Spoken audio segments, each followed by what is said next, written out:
국민 여러분 안녕하셨습니까? 인도태평양 전략연구원의 최수용입니다.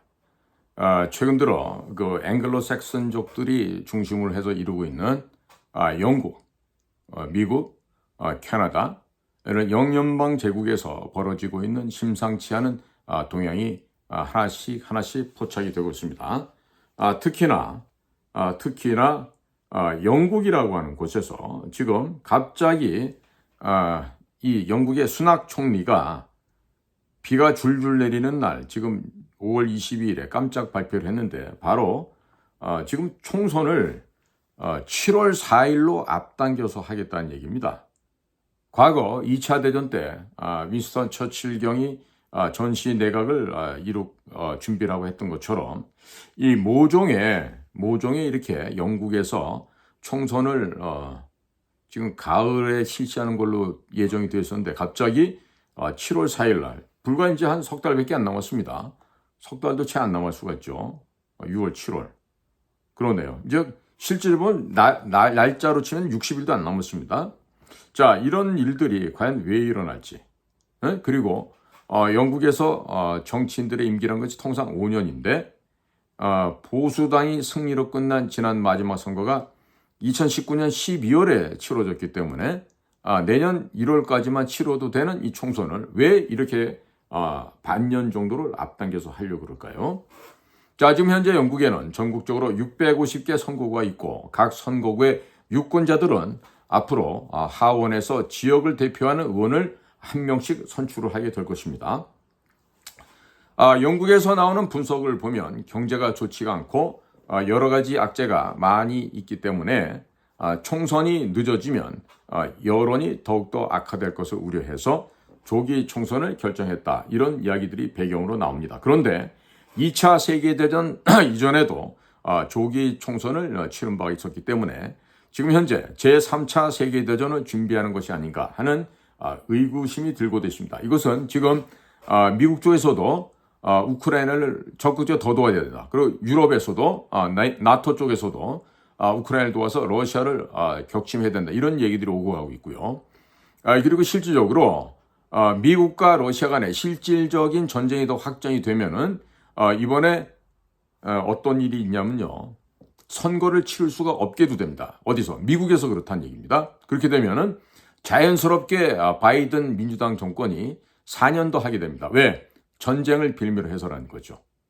만약에 이것이 자신들이 생각하는 구도대로 되지 않을 경우에는 도널드 트럼프를 저격해서 암살시켜버릴 수도 있습니다. 누구처럼? 존 F 케네디처럼. 자, 그래서 우리가 과거 2차 대전 그 당시로 한번 되돌아가 보죠. 며칠 전까지 독일의 나치 정부, 히틀러 정권을 무너뜨리기 위해서 소련, 미국, 영국이 한 팀이었습니다. 근데 전쟁이 끝나자마자 미국과 영국이 소련에 대해서 봉쇄를 단행해 버립니다. 처음에는 몇 개월 하고 끝나겠지 했는데 70년 동안 이어져 버렸죠. 자, 그리고 현재 유럽에서는 러시아를 무너뜨리기 위해서 우크라이나에 전쟁 물자를 제공하고 병력도 파견해야 된다는 이야기를 하는 정치인들이 나토 혹은 EU 등지에서 각국에서 지금 현재 증가하고 있습니다. 근데 현재 지금 유럽 경제는 어떻습니까? 완전히 무너져 내렸죠. 국민들의 불만이 지금 커질 대로 커졌습니다. 그러니까 전쟁을 통해서 국민들의 불만을 틀어막으려는 그런 불순한 정치인들의 움직임과 기도도 일부 섞일 가능성이 없지 않아 있습니다. 또 중국이라는 존재, 지금 아시아존, 지금 극동아시아 지역에서는 중국이라는 것이 대만을 침략하기 위한 준비를 하고 있어요. 그리고 북은 김정은의 김시황조 세습 독재 정권이 지들 나름대로 남한을 집어먹기는커녕 지금 스스로 자멸하고 있습니다. 지금 녹아내리고 있어요. 그래서 제가 늘 얘기하죠. 지금이 우리나라의 빼앗긴 영토를 차지할 수 있는 가장 좋은 기회라고. 그런데 아무 짓도 안 하고 있어요. 참 볼만한 모양이에요. 자, 북한이 이렇게 무너져 내리니까 러시아가 북한한테 어떻게 합니까? 각종 경제 지원을 합니다. 그러면서 북한에서 뭐 총도 사가고 탄약도 사가고 포탄도 사가고 미사일도 사가는데 우크라이나전에 써봤더니 미사일은 가장 가깝게 떨어진 게 목표로부터 1km 떨어진 거. 많이 떨어져서 빗나간 거는 7km, 8km 바깥에도 떨어진다 그래요. 그게 아마 이스칸데르 미사일이라는 KN-23일 것 같아요. 자, 이런 식으로 북한으로부터 무기를 가져가요. 그런데 시원치가 않아. 대포에 포탄을 넣고 쏟아보니까 포신 안에서 포탄이 터져요. 그래갖고 대포가 망가져. 쓸 수가 없겠죠. 대략 70년대, 80년대 이 무렵에 만들어서 지하에 저장해 놨던 질량이 굉장히 떨어져 있는 그런 포탄을 보냈기 때문에 이와 같은 일이 벌어졌어요. 그러면 러시아에서는 미를 충분히 줬는가? 전혀 아닙니다. 초창기 때 일부 좀 들어오다가 지금 그런 북에서 공급한 무기의 아주 그냥 저열함, 불량스러움을 보고서 지금 곡물도 안 넘어가고 있어요. 여전히 지금 북한은 먹을 게 없어서 좀 죽어가고 있습니다. 자, 그런데 중국이 러시아로부터 간청을 해가지고 러시아의 동쪽에 있는 블라디보스톡 이 항구를 개방하도록 했죠. 그리고 거기에 지금 중국 군함들이 왔다 갔다 하고 있어요. 왜 그렇습니까? 태평양을 진출해서 미국하고 맞짱을 뜨겠다는 얘기예요. 지금 중국에서. 그리고 또한 그 두만강 하구에 지금 거기는 러시아, 중국, 북한 3국이 좀 접해 있지 않습니까? 자, 그거 지역을 공동으로 개발을 한대요. 자, 그러면 향후 중국과 러시아 함대가 동해에서 공동작전을 하고 그리고 미국의 칠함대나 일본의 해상제대가 막는다 하더라도 그것을 철벽 수비하기가 쉽지는 않겠죠. 자, 그러니까 지금 두만강 하구를 러시아, 중국, 북한이 쓰면서 지금 중국의 해군들이 이 태평양 쪽으로 지금 진출을 막 기도를 하고 있죠. 그래, 이것을 저지할 수 있는 가장 좋은 효율적인 방법은요. 북한 지역이 원래 우리 땅이지 않습니까? 그러니까 우리 땅을 영토 수복하기 위해서 북한 지역을 폭격을 해버리거나 아니면은 가장 가성비가 좋은 우리 비밀 공작 사업을 통해서 북한 내부에 내전을 일으켜서 북한을 갖다가 완전히 아수라장으로 만들어 버리면 됩니다. 그러니까 유럽에서 지금 우크라이나 러시아 간의 전쟁을 하고 있잖아요. 그러면 전쟁이 계속 이어지고 확전된다 하더라도 유럽에 있는 나라들은 이미 무기 생산 능력을 상실해 버렸습니다. 따라서 전차, 장갑차, 포탄 이런 것들의 생산이 거의 불가능합니다. 결국 유럽이라는 곳이 러시아와 전쟁에 사용할 모든 무기를 어디로부터 조달해야 되죠? 한국으로부터 조달해야 됩니다. 자, 이런 상황이 지금 되어가고 있는 것인데 그런데 매우 기분 나쁘게도 4월 10일 날 대한민국에서 우리는 쎄쎄해요. 쎄쎄 한다고요. 쎄쎄. 응? 이러면서 192석을 갖다가 저쪽 애들한테 의석을 줬어요. 여당이라고는 좀 멍청한 애들한테 108석을 그나마 5석인가 6석을 또 증가시켜 줬더라고요. 자, 그러니까 뭐로 보겠습니까? 우리의 우방국에서. 그러니까 이러다 보니까 유럽에서 무기 생산이 안 돼요. 그러니까 한국도 자연스럽게 그 전쟁터로 휩쓸려 들어갈 수가 있겠죠. 이렇게 되면 우리는 러시아하고 관계가 어떻게 되죠? 적성국이 돼버리겠죠. 그렇죠? 그리고 러시아는 그런 상황이 되면 나부터 살해야 되겠다는 생각이 간절해지죠. 그럼 북한 애들 사주해서 한반도에서 전쟁을 일으킬 수도 있겠죠. 자, 과거 1950년 6월 25일 날 김일성이가 이 가짜 김일성이가 김성주 이 마적단 두목이라는 놈이 소련으로부터 군수물자를 제공받고 거기에 힘입어서 6월 25일 새벽에 남침을 해서 내려온 거 아닙니까? 에? 그러니까 만약에 여기 한반도에서 74년 전과 같이 어떤 전쟁이 벌어져서 이게 장기전으로 끌고 간다. 그러면 유럽의 군대를 한반도에 묶어놓고 그 사이에 동유럽을 집어삼키는 역사가 반복될 수도 있겠죠. 누가 한다는 얘기예요? 소련이 그렇게 한다는 얘기예요. 과거 했듯이. 영국이 다 먹는 게 아니고요. 지금 한반도에서 전쟁이 일어나게 되고 이렇게 돼서 힘을 역량을 분산시켜버리는 겁니다. 그리고 지금 러시아가 유럽에 집중적으로 해서 장기전 끌고 가서 우리 우방국들이 한반도에 지원하게끔 만들어 놓고 그 사이 빈터를 갖다가 그냥 싹 러시아에서 유럽을 집어삼키는 거죠. 또 다른 경우도 생각해 보면요. 만약에 북한에서 내전이 발생했다. 지들끼리 이제 싸움이 난 거예요. 그러면 얘들이 지금 생화학 무기를 자체적으로 터뜨릴 수가 있어요. 자, 그러면 남쪽으로 바람 타고 내려올 가능성이 훨씬 많죠. 자, 그러면 수도권의 인구 지금 한 1,000만 남짓 될 텐데 이렇게 되면은 사람들이요 그냥 픽픽픽픽 쓰러져서 다 죽어 넘어집니다. 자, 이렇게 돼서 수도권 인구가 몰살당할 수 있는 가능성이 점차로 높아진다. 그럼 어떻게 되죠? 한미연합군은 부득이하게도 비무장지대 뚫고 북한으로 넘어가야 되는데 요즘에 북쪽 애들이 모든 그 통로에 지금 지뢰를 묻어놨잖아요. 통상적으로 지뢰를 묻는 거는 수비하는 쪽에서 묻어야 되는데 얘네들이 지금 북쪽 애들 지금 지뢰를 다 묻어놨어요. 문재인 때 우리 중부전선이고 동해안이고 많이 뚫어놨었지 않습니까? 근데 그 길목에다가 지금 지뢰를 다 묻어놨어요. 이 뭐예요? 북쪽 애들이 지들이 먼저 안 오겠다는 얘기인가요, 그게? 방사포만 쏘고 끝나겠다는 얘기인가? 어찌됐든 그 효율적인 전쟁하기 위해서 북쪽에서 탄저균이나 콜레라균, 장티푸스균, 온갖 세균들, 또 화학물질 이런 것들을 살포하겠죠. 풍선에 달아서 내려보내기도 할 거고.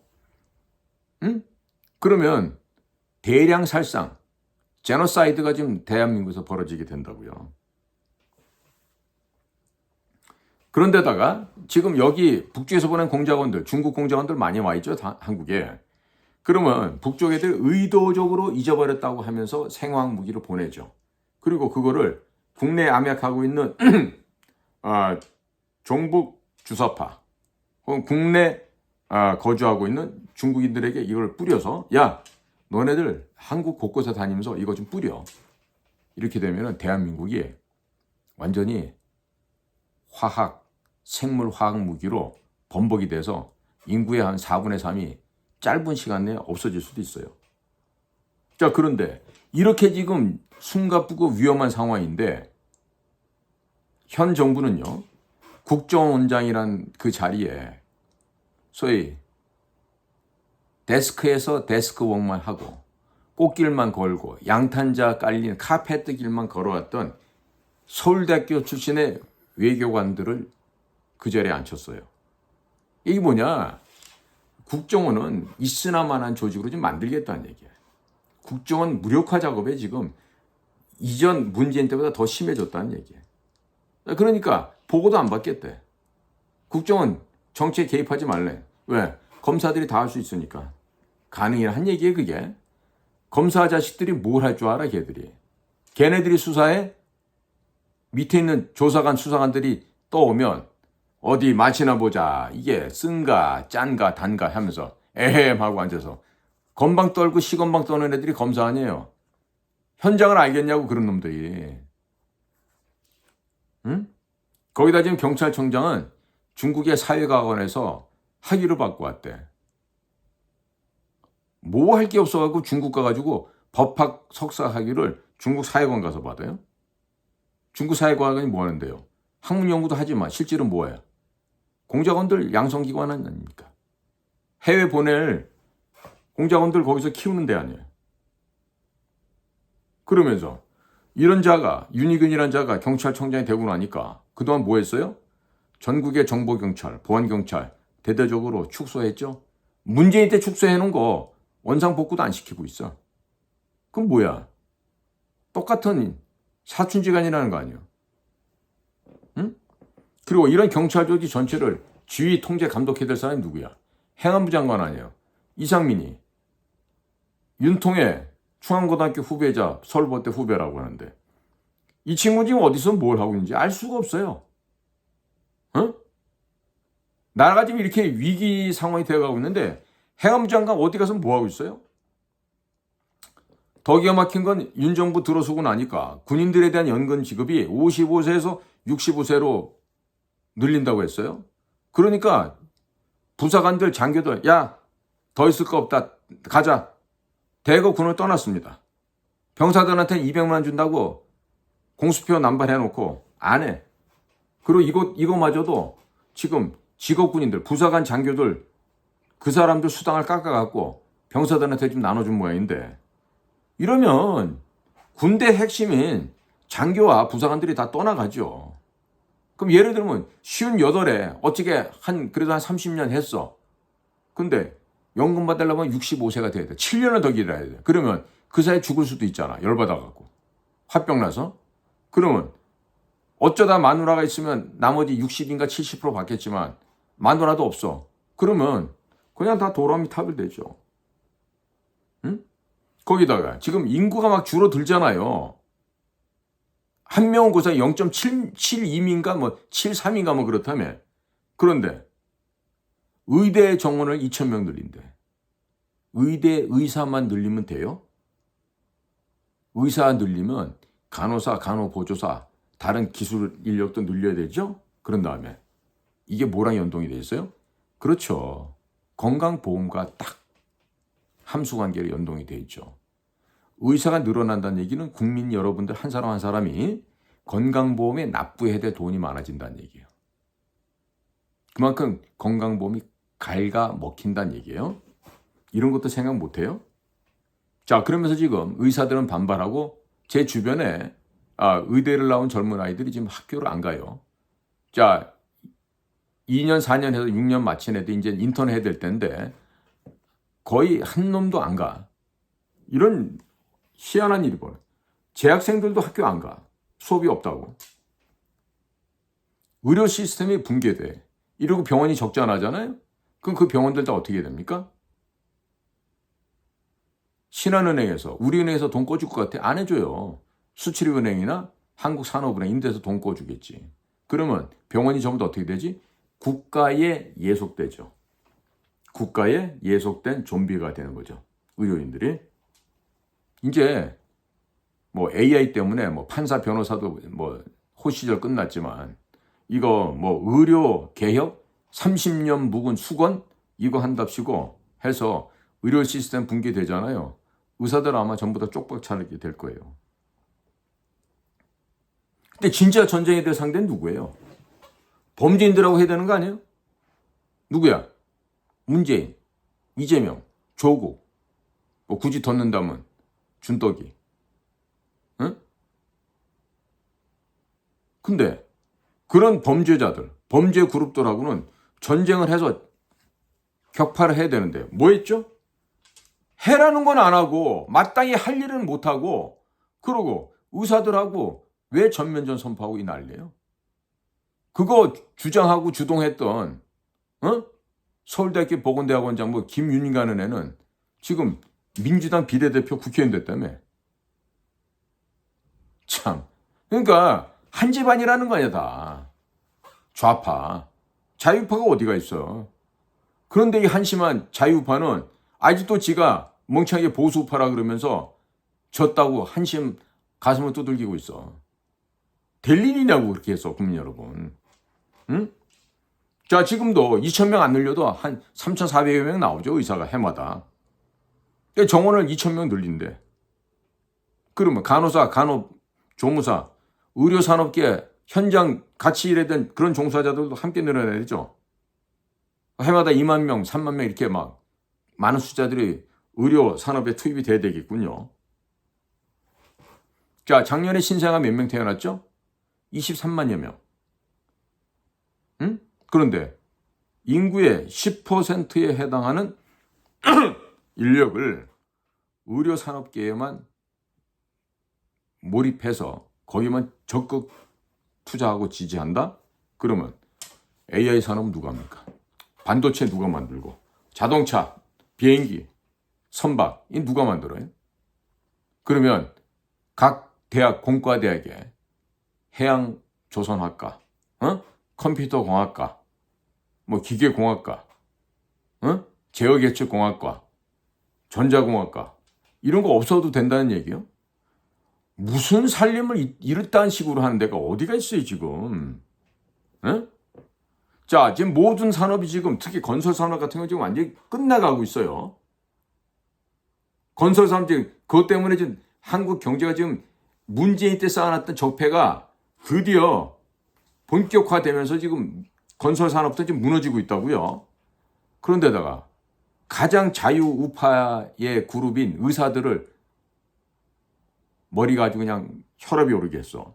의사들이 현장을 떠나. 그러면 모든 피해는 고스란히 누구한테 가요? 국민들한테만 가죠. 어? 애 키워보신 분 알 거예요. 애가 아프잖아요. 엄마 아빠 마음은 찢어집니다. 긴장되고. 애 키워본 사람은 알지 않아요?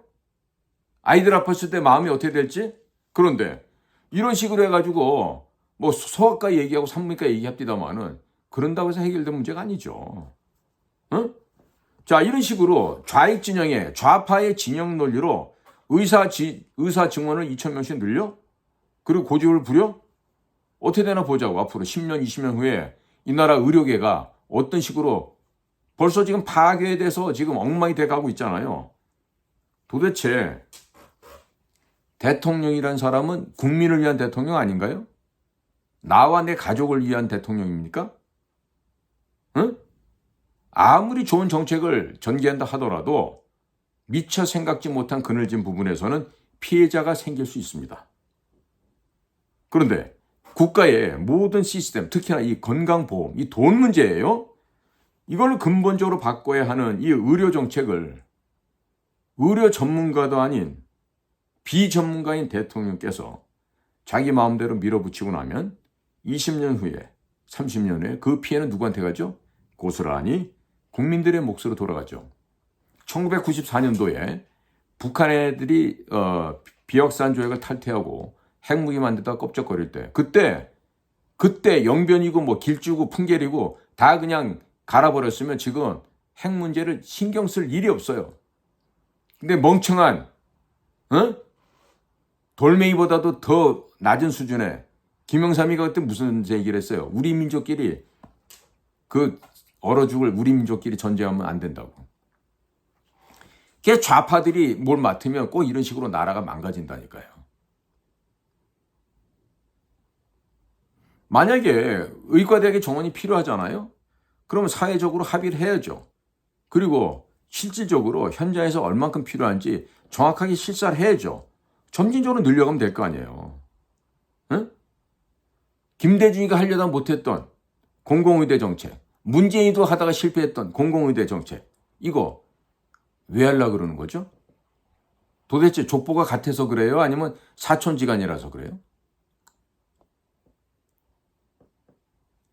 이런 상황에 지금 전 세계의 국제정세는 심각하게 변화되고 있는데 이런 내부의 내치가 국정이 엉망진창인 상태에서 만약에 한반도에서 전쟁 같은 일이 터지게 되면 어떻게 수습하죠? 무슨 수로 해결할 수 있죠? 국민이 생각해 보세요. 한동훈이 불러들이면 그런 애들이 전쟁을 갖다가 수행할 수 있겠습니까? 맞습니다. 지당 대신들이 국가안보실에 있는 그런 학교에 백목 들고 설치던 애들이 그런 애들이 만약에 전쟁이 터지면 전쟁할 수 있겠습니까? 지금 국정원, 국방부, 외교부, 통일부 인사를 국가안보실 1차장 김태호가 다 주무르고 있다면서요. 김태호는 이미 이명박 정부에서 행정관 하던 시절에 국정원 기밀문건, 기무사 기밀문건을 들고 나왔던 기밀 유출한 자입니다. 이미 벌금을 300만 원이나 받았어요. 대법원에서 확정 판결한 거예요. 그런데 그런 자를 국가안보실에 그 요직에 앉혀놓고 국정원, 국방부, 외교부, 통일부 이런 데 인사를 갖다가 농단하게 그냥 둬요. 대통령 어디서 못하고 계십니까? 예? 아니 우리 윤석열 대통령 자유를 그렇게 외치시고 자유우파 대통령 아니셨습니까? 어디서 뭐하고 있는지 국민들이 지금 묻고 있잖아요. 응? 거기다가 지금 유럽 같은 경우도 각 유럽의 나토 회원국들이나 EU 공동체에 들어있는 나라들이 지금 선거를 하면 이 상태에서 지금 이길 수가 없을 것 같으니까 전쟁이라도 해서 국가 전체를 갖다가 전체주의로 바꿔서 끌고 가다 보면 정권 재창출할 수 있지 않을까 이런 헛된 생각을 갖고 있는 것 같아요. 그러면 현재 정부도 현재 윤 정권도 이 현재 이스타블리시먼트 기득권을 지키기 위해서 의도적으로 지금 전쟁을 유발하려고 하는 건가요? 의심을 하지 않을 수가 없네요. 이렇게 되면은. 그러니까 군대를 엉망으로 무너뜨렸죠. 의료 시스템을 갖다가 붕괴시키죠. 국정원과 경찰들 완전 망가졌죠. 말은 입에서는 친미 반중한다 그러는데 현 정부 애들 보세요. 지금 풍력발전소 짓는 것도 쎄쎄 이거 하는 놈들이 전부 다 중국 회사에다 몰아주고. 응? 외교부도 마찬가지죠. 공동의 위기, 공동의 문제를 갖다 공동 대처한다는데 중국한테 공동의 위기, 공동의 불편함이 뭐예요? 미국 세력들 아니에요. 중국과 가지고 반비하자는 얘기야. 도대체 무슨 말을 하는지 요즘에 우리나라 외교가도 이해할 수가 없어요. 도대체 정부 강요들이 친미입니까? 반미입니까?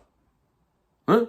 이런 헷갈리는 언행들을 하고 함부로 이렇게 다니고 있는데, 응?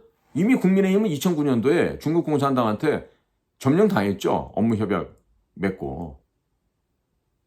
완전히 지금 친중 매국노 짓들을 지금 국민의힘에서 먼저 하고 있잖아요. 그러면 1904년 5년 러일전쟁 끝나고 나서 을사조약 맺고 할 그 조선 만렵에 대한제국 시절에 그 일본의 식민지로 떨어지면서 총 한 방 쏘지도 못하고 그렇게 나라를 뺏겼는데 그때랑 너무 데자뷰되는 흡사한 상황 아닙니까? 제가 역사를 몰라서 함부로 떠드는 얘기인가요? 자, 당시 무능한 고종 황제 아닙니까? 국정에 관심 없는 고종 황제 아닙니까? 지금 대통령 어떻습니까? 그리고 친중이라고 하는 국민의힘, 거기다가 친북을 하고 있는 더불어민주당, 여기에다가 개걸스럽게 탐욕스러운 좌파 우파 할 것 없이 기득권 세력들, 지금 대한민국이 썩어서 문드러져 내려가고 있잖아요. 지금 전쟁을 부르고 있는 것 같아요. 전쟁을. 조선말하고 너무나도 똑같은 상황이 지금 현재에도 전개되고 있습니다. 국민 여러분, 한반도에서 전쟁이 일어나지 않게끔 해주셔야 되지 않겠습니까? 우선 부처님께 비시고 하나님께도 기도하고 성모 마리아께도 간구를 하십시오. 그렇게 해서 이 한반도 땅에서 다시 전쟁이 벌어지지 않게 해주고 또 다시금 외국 세력의 식민지로 전락하는 일이 생기지 않도록 그렇게 다들 염원하고 기도해 주시길 바랍니다. 제발 국민 여러분께서 여야에서 지금 정치를 한다고 하는 저 쓸데없는 아이들, 여의도에서 말로만 조잘조잘 거리고 있는 이런 애들을 믿지 마시기 바랍니다. 그리고 이제는 대통령 행정부도 믿어서는 안 될 것으로 생각이 듭니다. 그런 여의도나 행정부가 그와 같이 여러분들의 세금으로 밥을 얻어먹는 애들이 국민들의 생명과 재산을 지켜줄 것이라는 생각은 아주 어리석고 순진한 생각입니다. 달리 말해서 바보 천치 같은 생각이라는 것이죠. 지금 대한민국 사회는 자신들의 기득권을 지키기 위해서 무슨 짓이든지 서슴지 않는 양심이라고는 전혀 없고 양심이 마비되거나 양심에 털이 난 자들이 대한민국 정치권의 대부분을 형성하고 있습니다. 그런데 그런 인간 이하의 쓰레기만도 못한 자들을 이 대한민국의 선량이라고 입법부의 대표라고 뽑은 사람들이 누구죠? 바로 국민 여러분들이에요. 그러니까 국민들께서도 이제부터는 연대 책임을 지셔야 됩니다. 자, 지금 만약에 여러분들께서 나는 자유우파다. 응? 제발 좀 보수우파 이런 말 좀 쓰지 마세요. 에? 내가 자유우파다. 그렇기 때문에 윤석열 대통령이 잘못된 길을 가도 무조건적으로 지지해야 된다는 생각. 옳은 생각일까요? 바보 멍충이 같은 생각이죠. 지력이 많이 떨어지는 생각입니다. 내가 자유우파 사람이기 때문에 국민의힘이 친중, 매국 행각을 해도 무조건 찍어야 된다? 그 덕분에 오늘 같은 저런 숨만 쉬는 괴물을 만든 거 아닙니까? 결국 국민 여러분들의 수준에 맞는 사람을 국회로 몰아줬고 우리나라의 대외 신인도나 대외 이미지를 급격하게 추락을 시켰습니다. 국민 여러분들의 개개인들의 탐욕이 이와 같이 끔찍한 화를 불러들였어요. 수원수구하겠습니까? 누구를 원망하고 누구를 탓하겠습니까? 자, 이제는 각자 종교가 있다라면 그 종교에 걸맞게 기도를 하고 간구를 하십시오. 그래서 다시는 그런 일이 생기지 않도록 그렇게 해주시면 되지 않을까 싶습니다. 그리고 저희가요 이승만과 건국 이야기를 32편으로 유튜브로 찍어서 지금 저희 인도태평양 전략연구원 홈페이지에도 게시를 해놨고 또 공적관 TV에도 지금 올려놓고 있습니다. 이것을 다 다운받으셔갖고 하나의 여러분들 컴퓨터에 저장해 놓으시면요 수시로 열어보실 수도 있잖아요. 그렇게 해서 자제분들 집안에서도 교육자료로 잘 활용을 하시면 좋겠습니다. 저희들은 국가가 해야 되는 일 다름이 아닌 무슨 일이죠? 교육, 역사, 이념, 사상에 대한 전혀 어떠한 조치도 하고 있지 않기 때문에 보잘것없는 제가 운영하는 인도태평양 전략연구원에서라도 이와 같은 이승만 대통령의 일대기를 통한 대한민국의 진짜 역사를 대한민국 젊은 사람들 또 나이 먹은 사람들 중에서도 이 전교조 영향받은 50대들이 무식하기 짝이 없어요. 그러니까 그런 무식한 아이들에게 좀 철 좀 나라고 그런 차원에서 이런 프로를 만들었어요. 그러니까 널리 좀 전파를 해 주십시오. 그리고 지금 제가 약간의 그 부정적인 측면에서 얘기를 하는 건요. 그런 일을 미연에 방지를 해야 되기 때문에 지금 예방주사 차원에서 제가 하는 이야기니까 이 점 크게 해량 있으시기를 바랍니다. 자, 오늘도 저희 공적관 TV 그레이트 게임 경청해 주시는 모든 애청자 여러분들께 감사를 드립니다. 저는 인도태평양 전략연구원 최수용입니다. 감사합니다.